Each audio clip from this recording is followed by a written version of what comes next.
He's grown. Yeah, I know. Oh, look at him, so sweet. Where's the boss? Boss. How is the boss? Yeah. He's the guy that controls everything.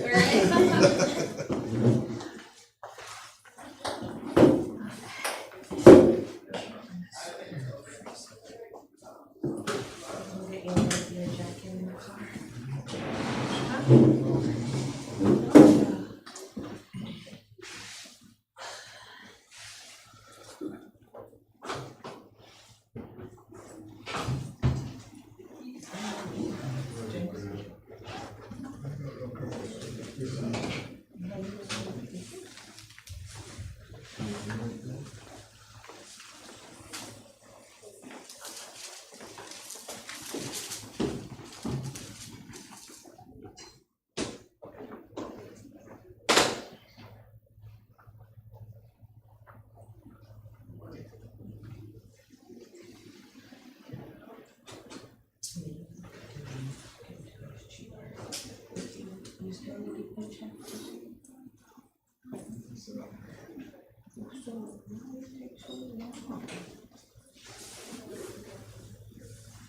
Hi there.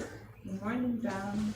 You know, I gotta say this, I think I've said it before, but every time you guys are here, it's a bright, beautiful, sunny day. So we bring sunshine. So why don't you just move down here and come here all the time? I would appreciate it. And keep it bright and sunny. And keep it bright and sunny all the If time. that's what it takes. You never know. Yeah, I think pretty soon it's gonna snow. Yeah. Whoa.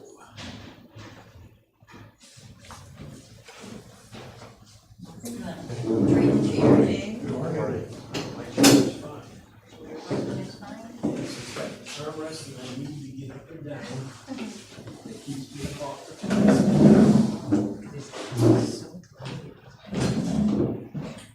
Mr. Green, how are Hey, you? good morning. How you doing, sir?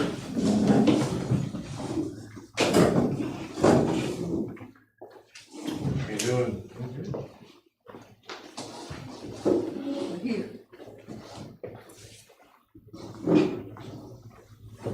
Volunteers call up. See that? Man. Oh, yeah. Oh my goodness. 69. Mm-hmm.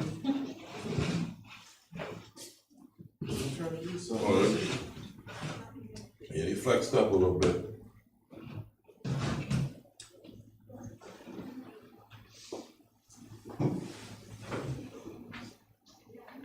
You know when the last time was that Florida wind rained? I promise they haven't rained since I've been alive. I don't know. Didn't know. Wow. They got beat pretty bad yesterday too. I don't know. Miami put it on.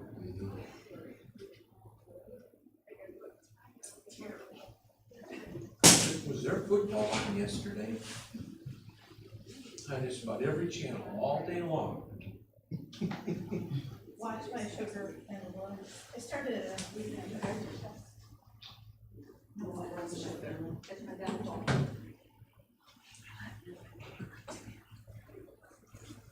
Oh, I can't make, I don't make that stuff again.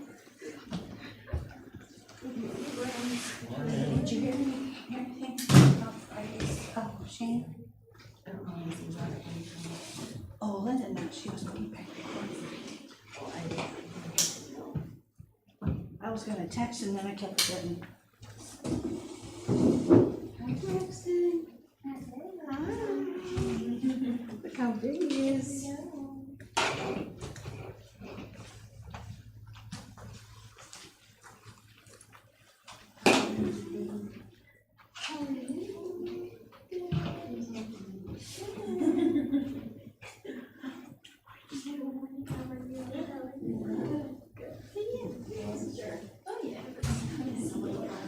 Sorry. Yeah, well, I think 2 weeks ago he was married. Yeah, and then we traveled. Last couple of weeks. So.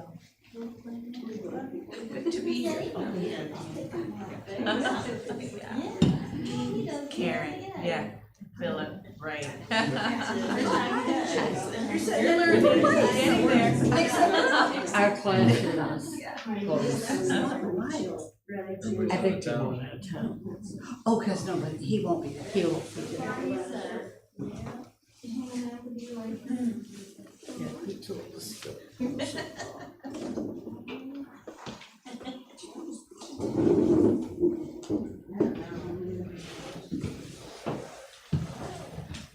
Oh, I'm ready to sleep during worship.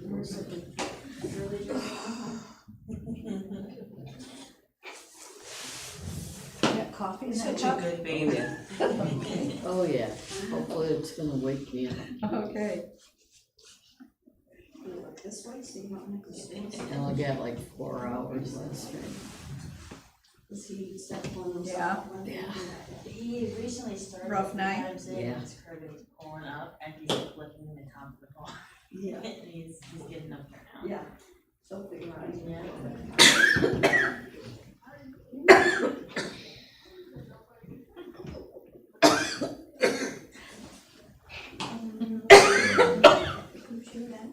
She'll get out. Coffee. Some water. I can get you a bottle of water. Okay. Hey, good morning. I'm supposed to sit over there. I'm gonna move the thing. You're in balance the room.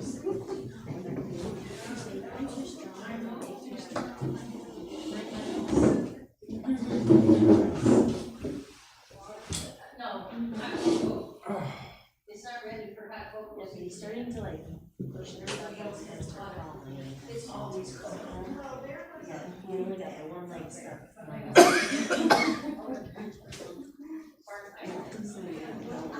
How old is he? 7 months. Oh, yeah.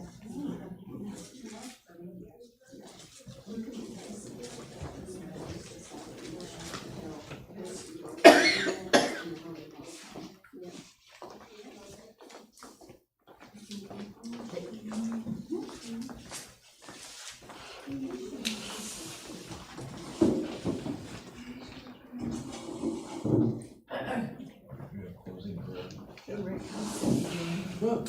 She's here, thanks. She walked out with me. So you're fairly sure that.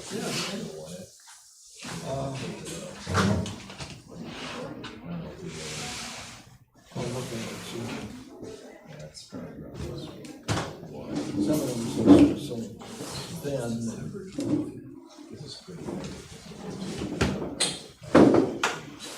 How you feeling, Jeff? Not too hot today. That's life. Overall, you making improvements? Yeah, during part of the week I was feeling better, and then got into the weekend, all of a sudden everything started going downhill. I don't know why.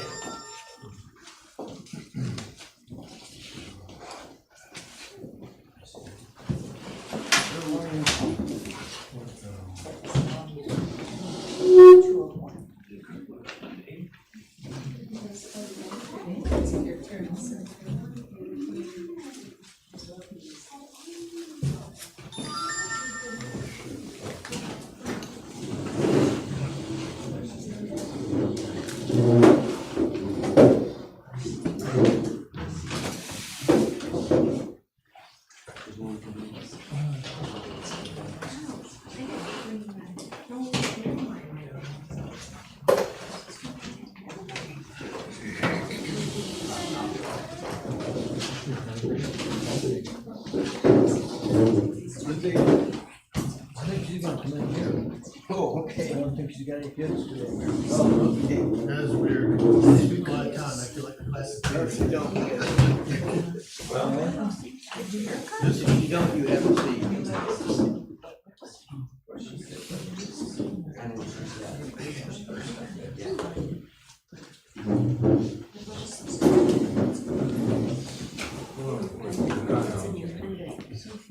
What's in your necklace? Is that one of those origami owls? I think it's called that. Well, origami owl is one of the brands of that. then you put all those charms inside. How you doing? Yeah, it's got a charm on it. Yes. Sometimes work on the owl, on the little charm. Cause I had a, lanyard for work. I still have one. Do you wear a lanyard ever? No, she doesn't have. Okay. I have one that has a lanyard that works for a long time. Let's see what's inside. I love dance. Oh,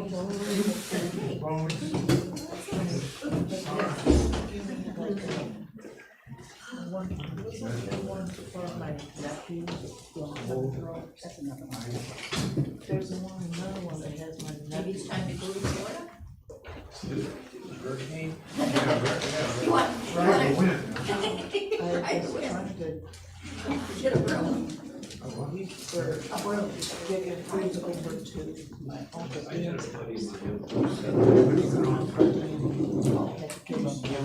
Surfboards.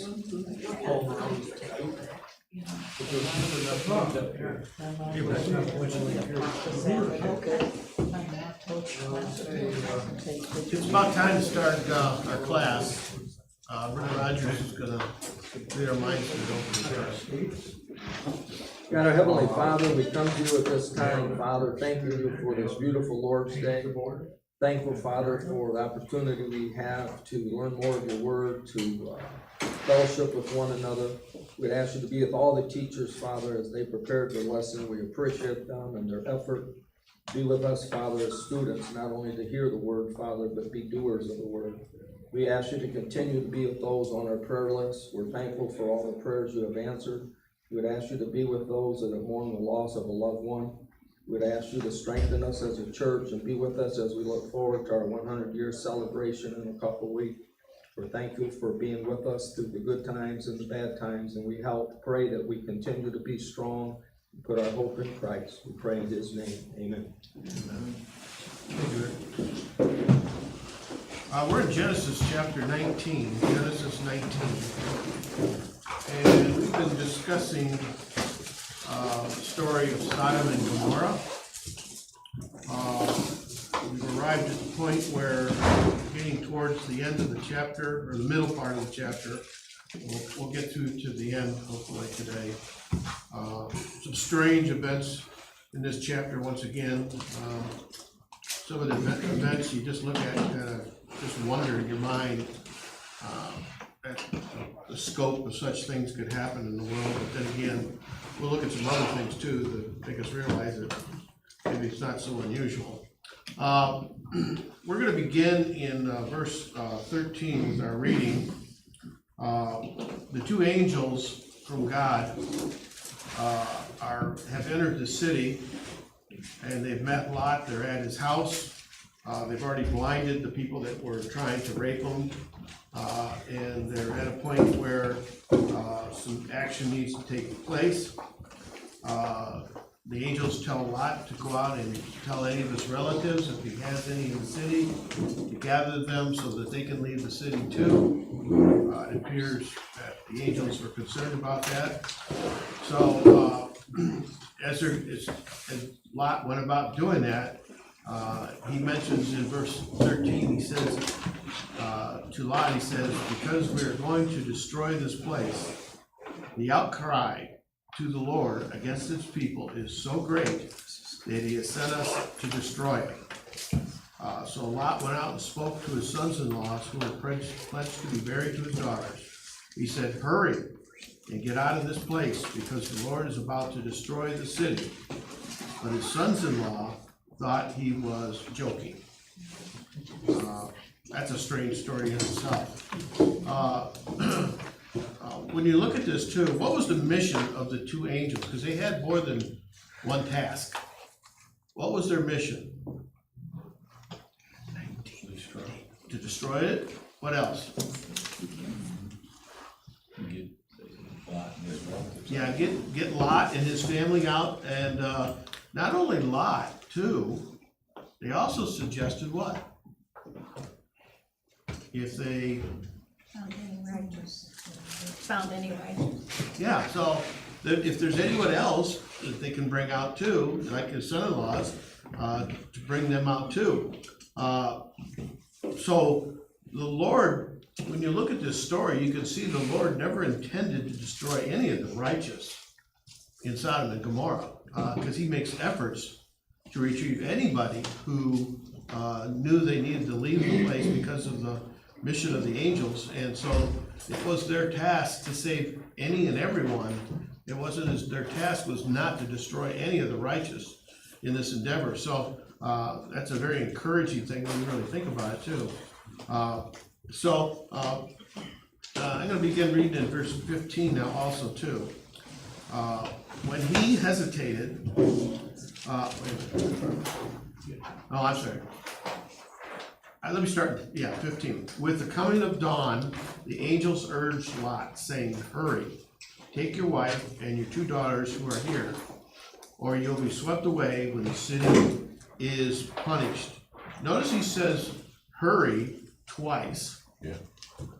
And so that you can see the urgency of that in that fact that he tells them to hurry. Now, if these 2 angels are in charge of destroying the city, why do they tell them to hurry? Because if they're in charge of everything, why would they tell them to hurry? Makes you speculate a little bit. Makes you wonder maybe why they tell them that. They're on a timeline from God. I'm starting to think that that's probably some kind of timeline has been established between these angels as far as how these events are going to go. If you look at the book of Daniel, chapter 10, you can see that there was different angels that have different tasks to take care of. They operate as a team sometimes. You can see Michael is supposed to be the angel that's over God's people, and he's one of the chief princes, so he's not the only archangel, it appears. And there was other angels who had other duties to take care of. It's very possible, these angels came down to announce that this city is going to be destroyed, but they may not have been the ones that were actually doing the deed to actually bring down the fire and the sulfur upon the city. It sounds like it was already put in motion. Yes.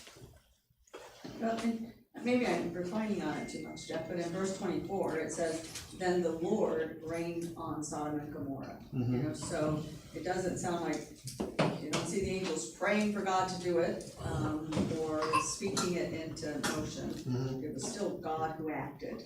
Yeah, so you can see that there may have been a multiple of individuals involved with it, the Lord himself, maybe different angels involved with it, but these 2 angels are down there to get things in motion, because he says, hurry, you gotta get out of here, and you gotta get out now, because if you don't, there's gonna be problems. So, Dan, did you have your hand up? Yeah, I think what you're saying is that it's been in motion for quite a while, but there's a sense of urgency now.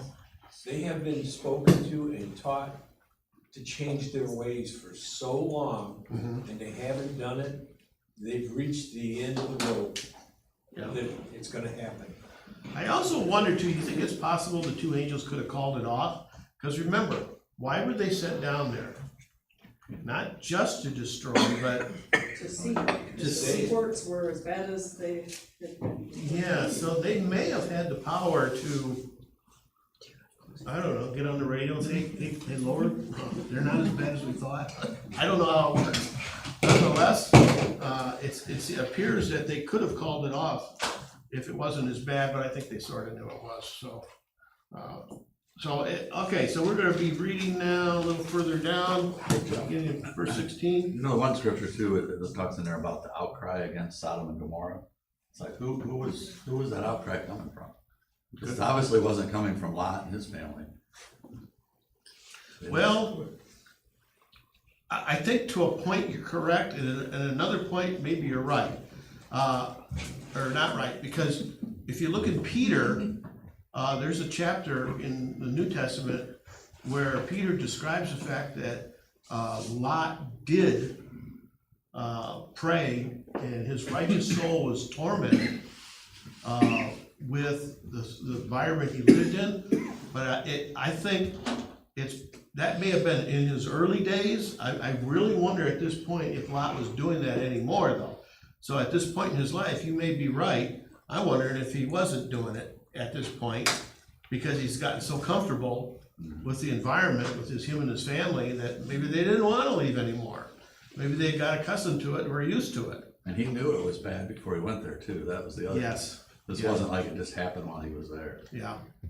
Well, the outcry could have been every traveler who went through that land, right? I mean, clearly, the reception that the two angels received from the men of that area might have been what any traveler had received. That could be very well true, and when you look at the history at that time, I mentioned last week, there's a story in Judges where there was a completely different scenario, going to a different Israelite city, where they were traveling through there, and they wanted to rape the men there too, as soon as they got into the city, and the man ended up sending a concubine of his out, and they raped her all night long and killed her. So there's even other cities where this kind of stuff was going on, and you're probably right. I surmise that he's not gonna do that because of this one incident. There's probably been a whole bunch of stuff going on for an awfully long time before God finally said, that's enough, I'm gonna end this. So, all right. Verse 16. When he hesitated, the men grasped his hand and the hands of his wife and 2 daughters and led them to safety out of the city, for the Lord was merciful to them. Why does Lot hesitate? I think it might go to Wayne's point. I wonder if they really wanted to leave. Some of his family is still there too. Yeah? Maybe the daughters were saying, hey, we gotta wait for our husbands to be. Maybe they didn't wanna leave, maybe the wife didn't wanna leave. He had a lot of stuff. Yeah, by then he probably had a lot of stuff. Probably had a nice house. Was there another hand? That's what I was gonna say, he had a nice building to live in, he was supporting his family, and he didn't wanna give all that up and start over again. Could be. It's hard to say, but it's not unusual for human beings to say that way. He may have been just confused at the time and scared, and they were kind of paralyzed with fear a little bit too, or, you know, it could be a bunch of different reasons, but what's interesting about this is that the angels are so intent and very compassionate towards Lot and his family to the point where they hesitate, and what do? Yeah, they just grab him and say, come on, we're gonna get you out of here. Which is amazing when you really think about it, the fact that they go to such lengths to help them and physically pull them out of the mess that they're in. The following verses help you to see the problem that's going on with Lot. When as you continue to read, you'll see a little bit more. Yeah. It's not just Yeah. misunderstanding. Yeah. You see his mindset as you continue to read. Yeah, and I think everybody's probably made the point that they're concluded that perhaps Lot and his family weren't living the straight and narrow path anymore. And when you really think about it, sometimes in life, some of the difficult things that happen to us sometimes turn out for the good. We're gonna talk about that a little bit more towards the end of the chapter too, because Lot losing everything may have been the best thing in the world for him at this point in his life, because he could end up losing his soul if the Lord didn't help pull him out of there. The fact that the angels grabbed Lot and the family and pulled him, Lot's recognition down later in the chapter is that I have found favor in the Lord's sight, which means I've been extended grace. If you look at the proper text. So Lot was extended grace even in all of his weakness, of hesitating, in all of his weakness of maybe in his prayer life he'd gotten weak, praying for people, preaching, he'd gotten weak. All of this he still found, because he was still in touch with God, okay?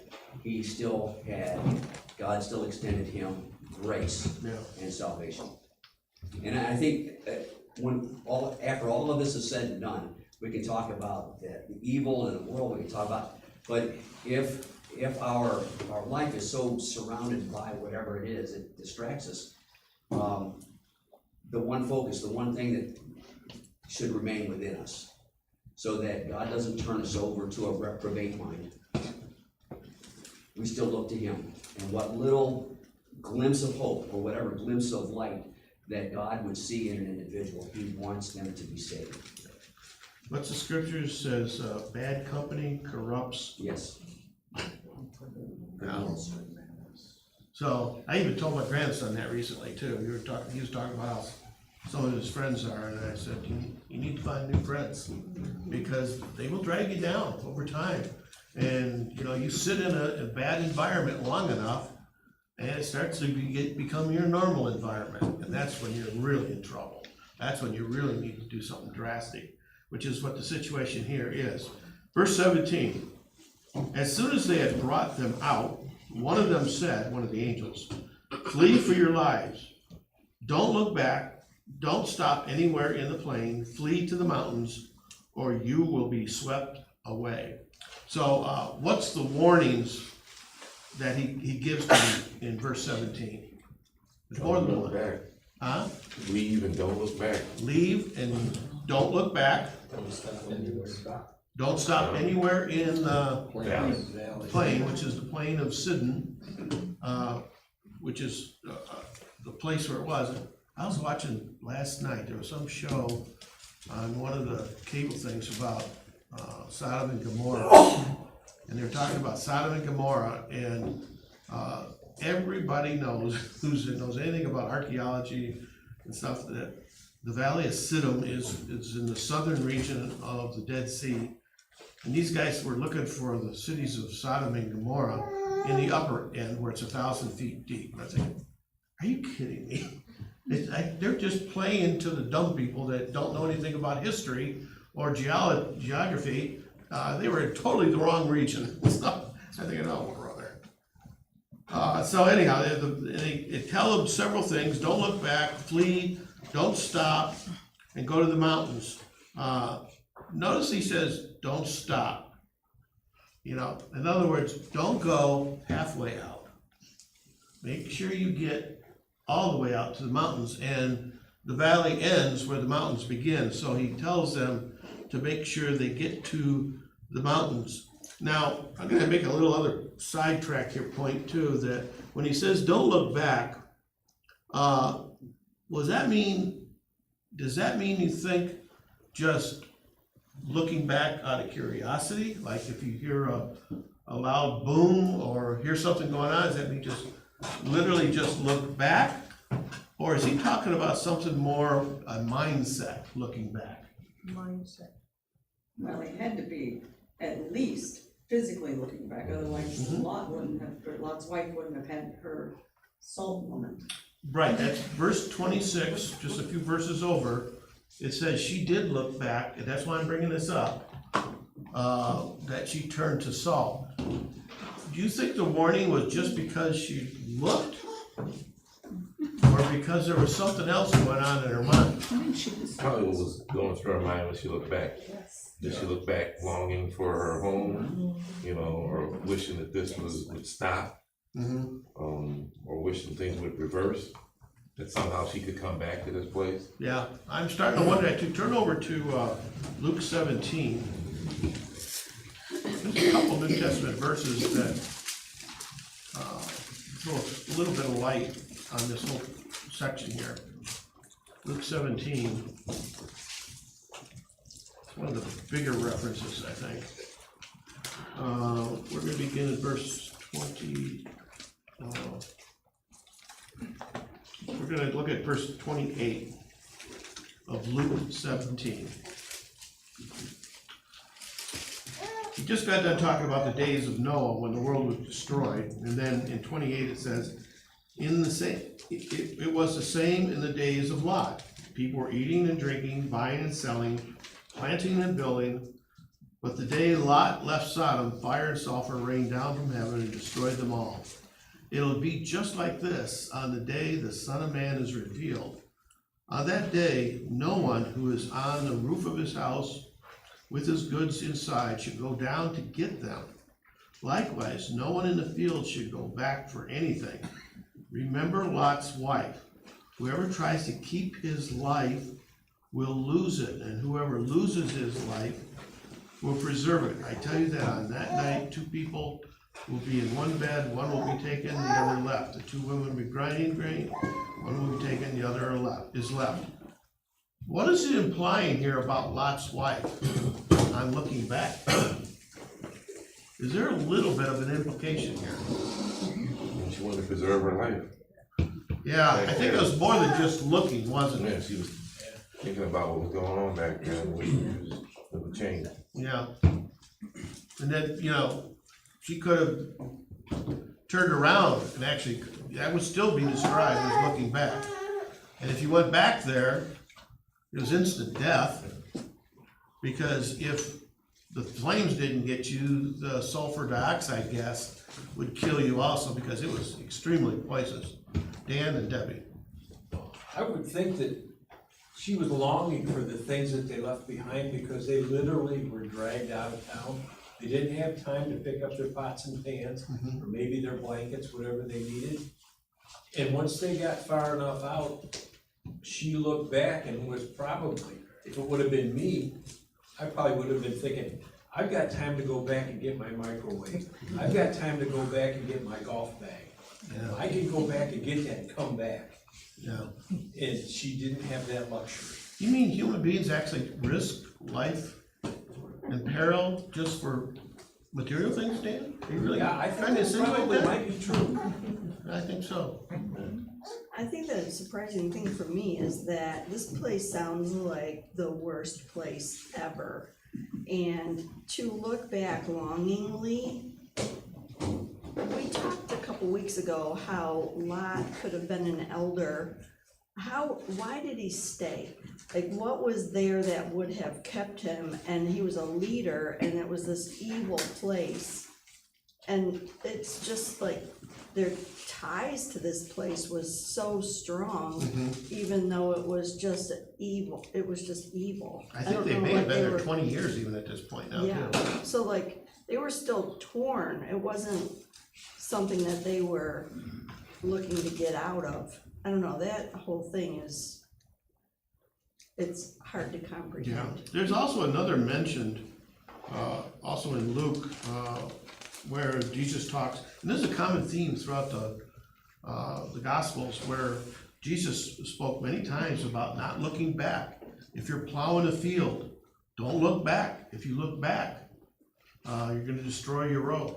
Judy? Well, I was just thinking when Dan was talking about, laughingly going back for his microwave or in California, you're seeing that like with the fires that are devastating things and people don't wanna leave their homes or they try to go back and get things, it's kind of the same thing. It's like, why would you risk your life for that?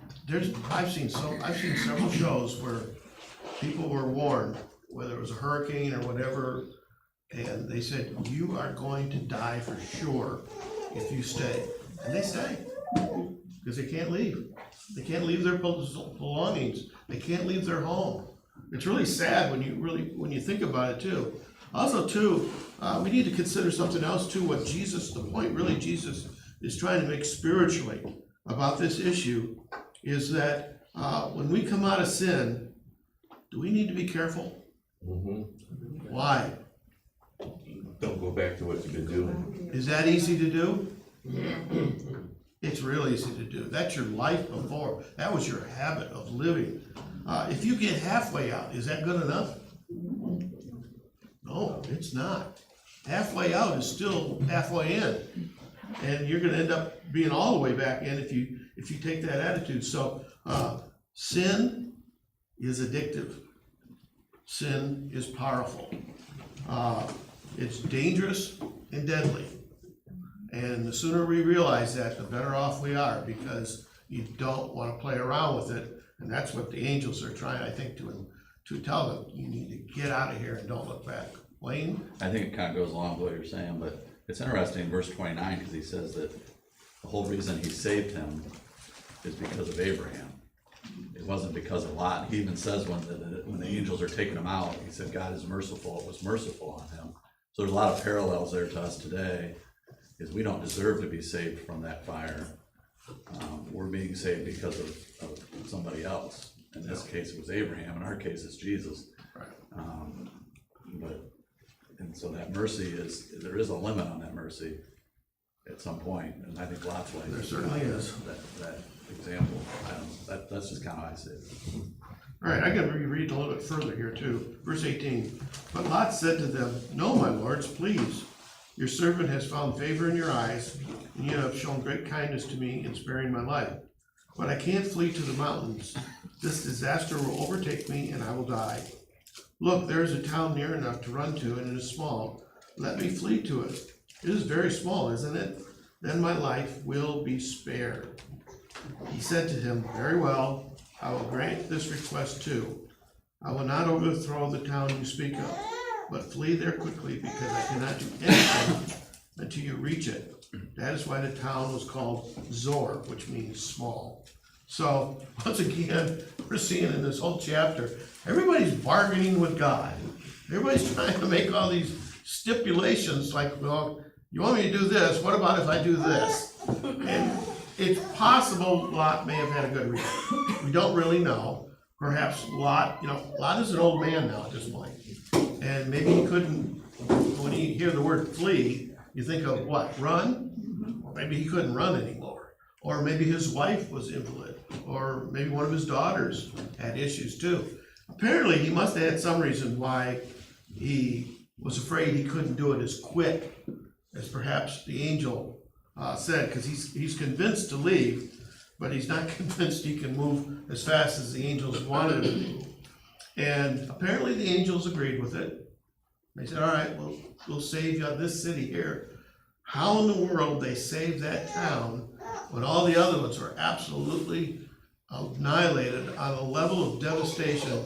I mean, you gotta read the accounts carefully, because what happened to this city, or these cities in this region, was almost a global type thing. A very large area that was absolutely annihilated.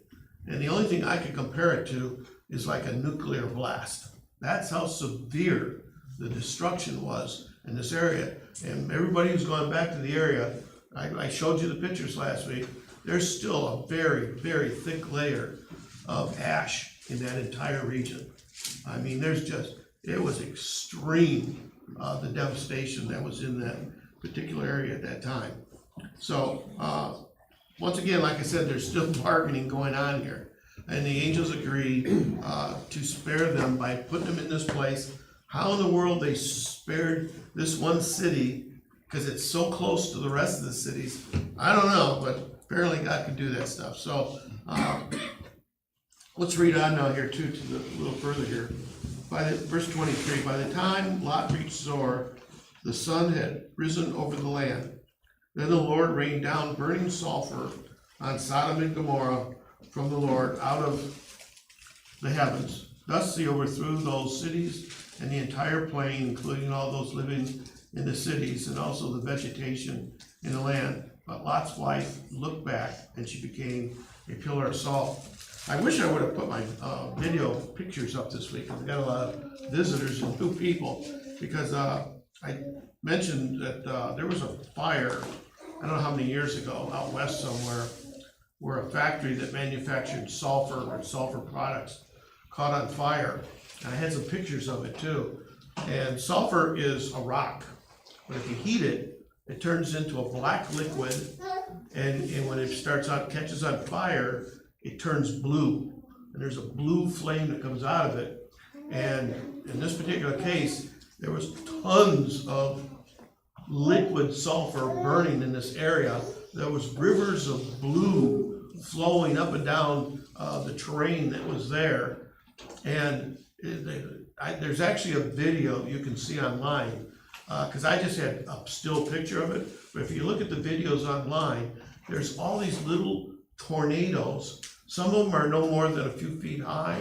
Some of them are several feet high, and they're all over the place. These tornadoes above the liquid sulfur is the creepiest thing. you don't ever wanna see. And the guy that filmed it actually was in a suit that was like a spacesuit. Because you couldn't get close unless you were in like a spacesuit because of the heat and because of the fumes were so poisonous. It'd kill you if you breathed any of it. So it's a horrific scene that this whole area went under. This was a bad situation. Notice too, might not have picked it up here too, but were Sodom and Gomorrah the only two cities that were destroyed?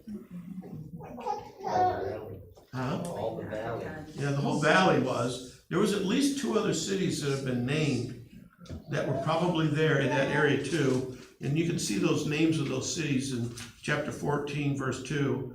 Adamah, A-D-M-A-H, and Zebolim, Z-E-B-O-L-I-N.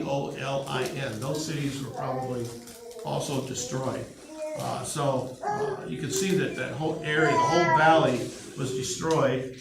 And like I said, today, that whole area is underwater now. Whatever God did to that area, it put a dent in the whole land because it was a fertile plain before, and now it's underwater. Not very deep water, but it's underwater, that whole area. So you can't really say, they really don't know where Sodom and Gomorrah is to this day because of the water and the fact that everything was so thoroughly destroyed. So when you see stories like this in the Bible, in our world in which we live, in our culture in which we live, you're going to hear people from time to time say, when they read a story like this, they can make an accusation. They can say, this proves once again that your God is a butcher.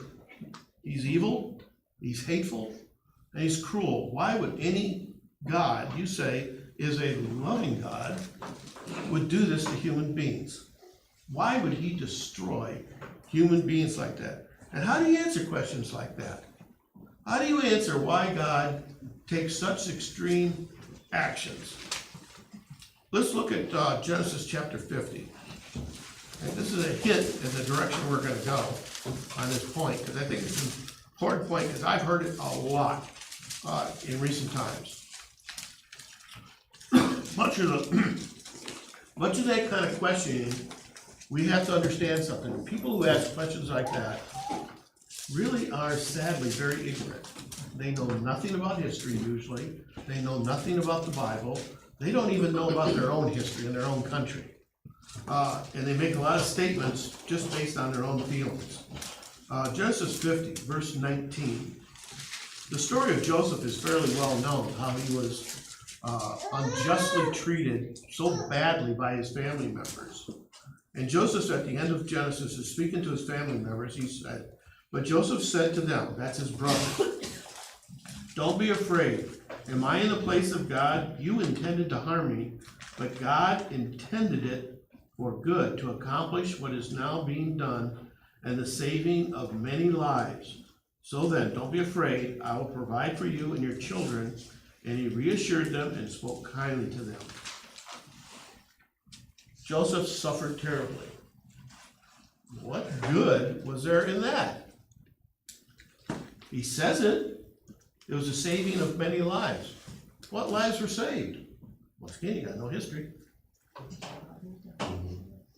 Abraham's seed. And who's that? Expound on that. Well, it is physical Israel that then becomes spiritual Israel. Yeah? And by the time that ends up happening where many lives are saved, how many lives were saved because of Joseph? I mean, when you look back, by the time Moses comes along, how many Israelites were there? Millions. There was millions of them.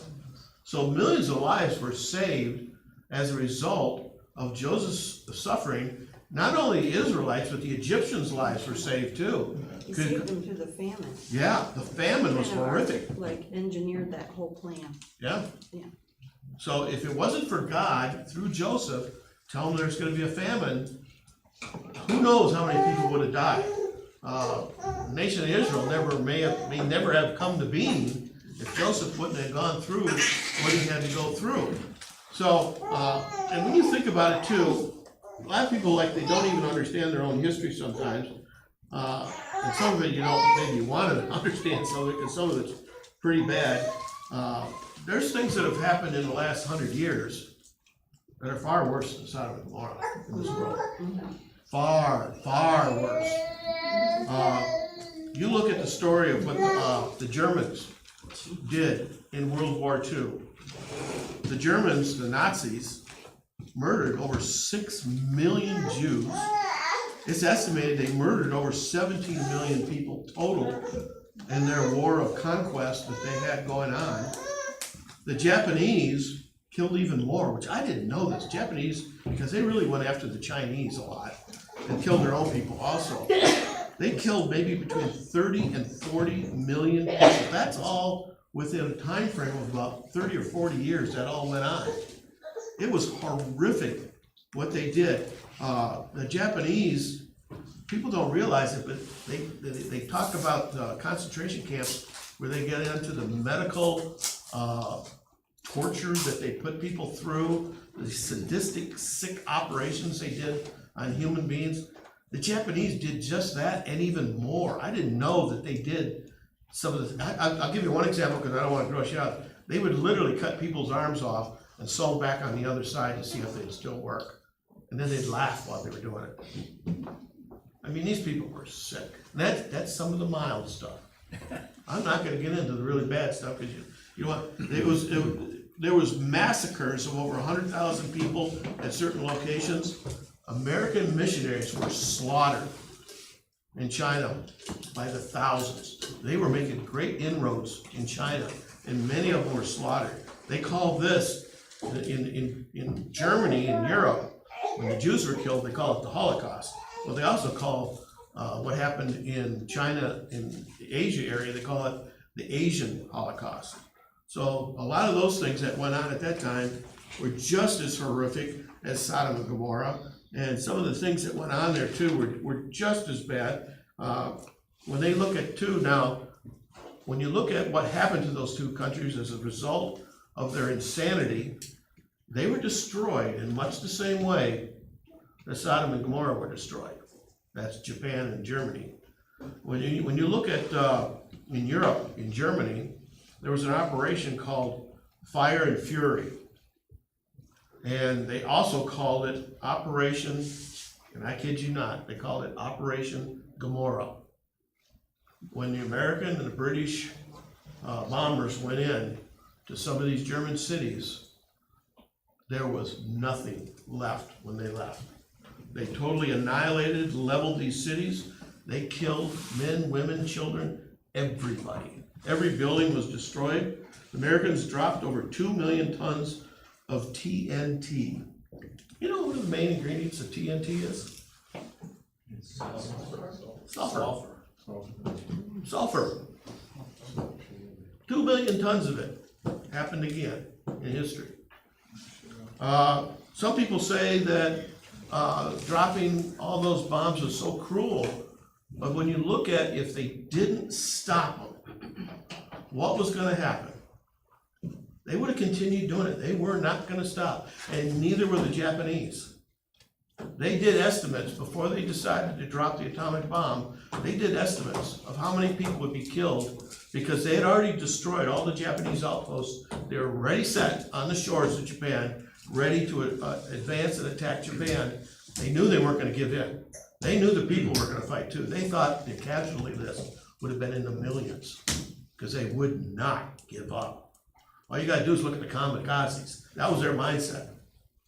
So they decided to drop the bombs because the bombs would actually save lives.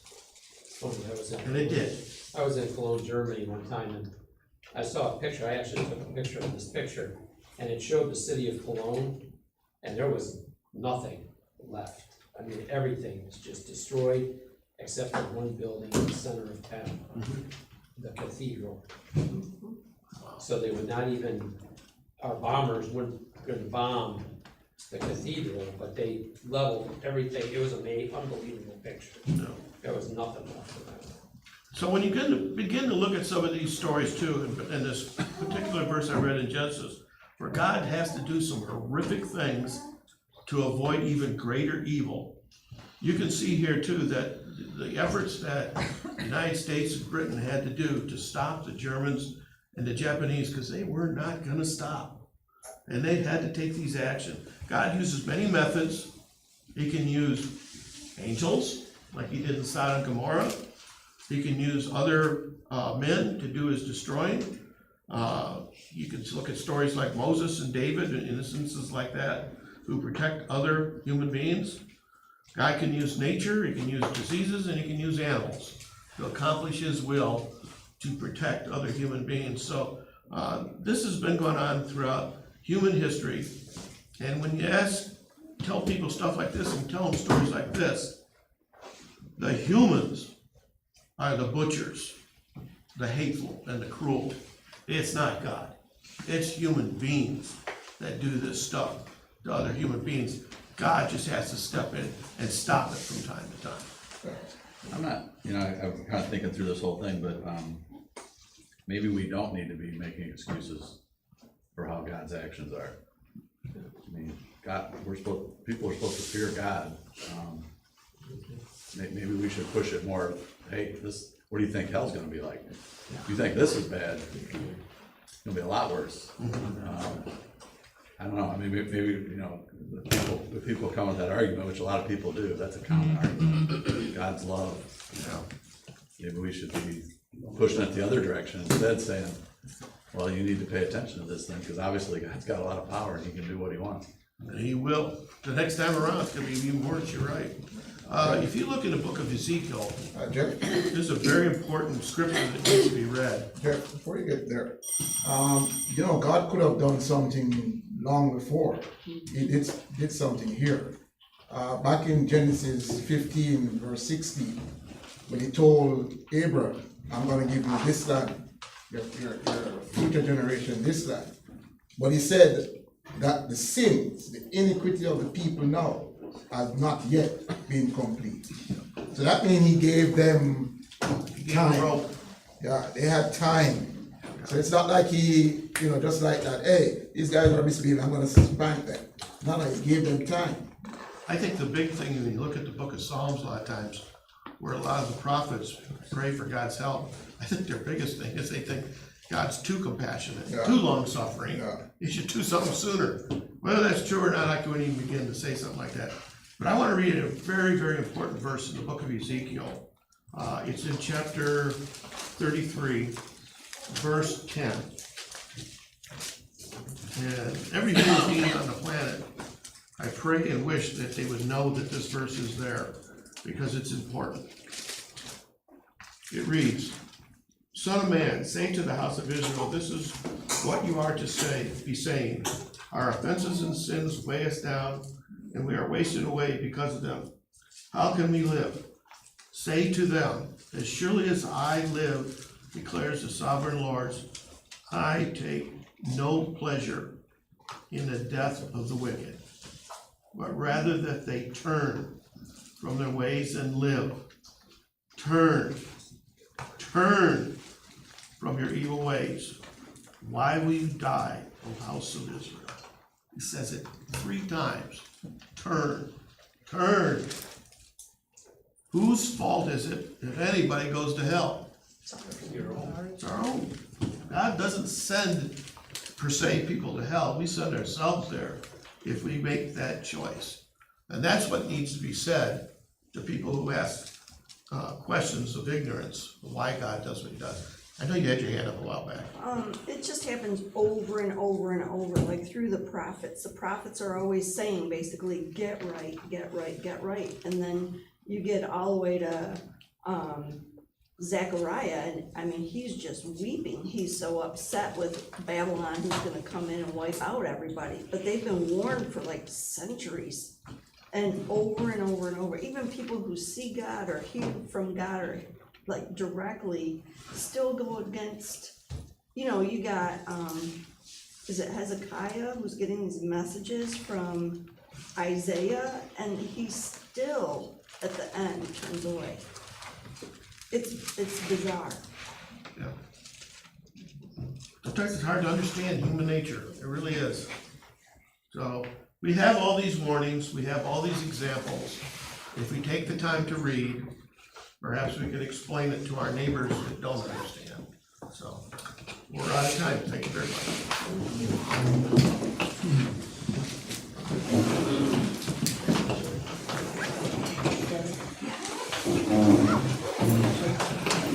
much.